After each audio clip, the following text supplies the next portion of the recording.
And Jim says, at this point in our history, I think you have to listen to every word a police officer says. And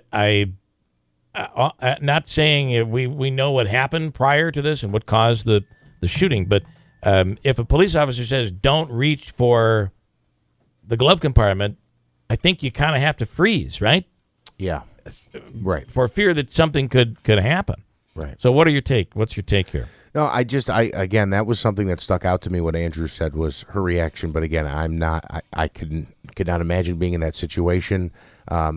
It's interesting that it seems like she felt the need to immediately document what was happening. If that's not the case, I don't know what the case is. Again, I don't want to speculate too much.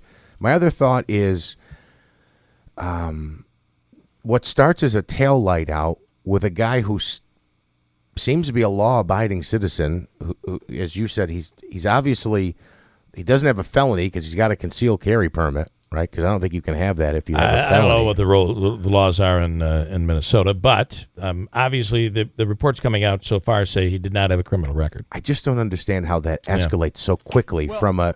It's not even like he pulled him over for speeding or he was in an argument with someone in another car. It's not like tempers were raised. I think tensions are so high in this country right now with this issue.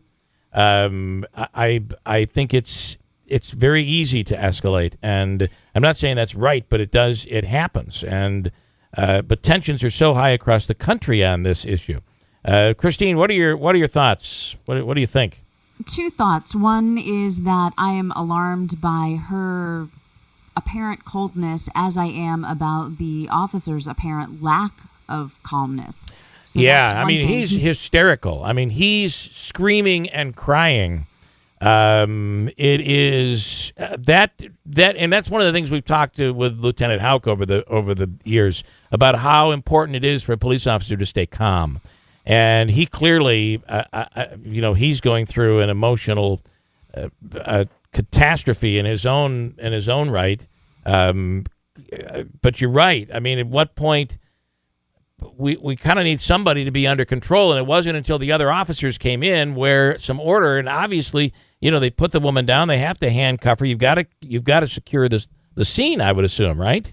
Right, I would think so. And of course, we can't judge him or her in this scenario because we have no idea what happened prior to it being recorded. But I will say for the record that if we are in a car together and I'm shot and one of you guys pulls out a camera to live stream it and I die, instead of you guys holding my arm and binding my arm, I will haunt you from the other side. Yeah, I do wonder if she could have. I don't think based on the visual here, I don't think she could have done anything. But she wasn't caring about him at all. It was like she was documenting the moment. And people are going to judge that. There's no doubt about it, right?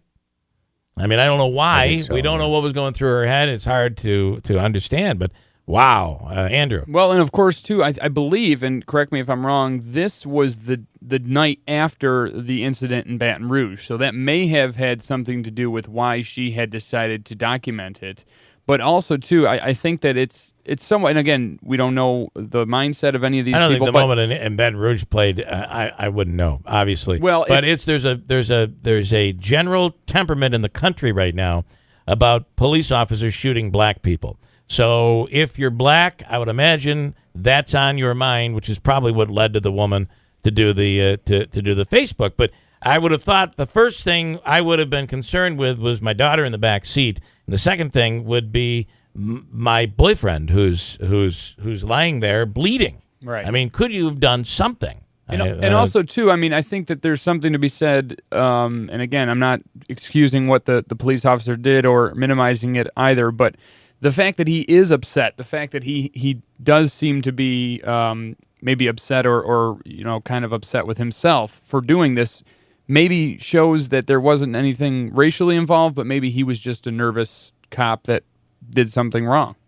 Well, his hysterics there are understandable, I guess. He's just shot and killed someone. What I'm saying is I understand. I know what you're saying. But at the end of the day, it's the police officer is the one that really kind of needs to remain in control. So right. There's plenty of, you're going to see bad things in your life. That's why you're a police officer. You're held to a higher standard.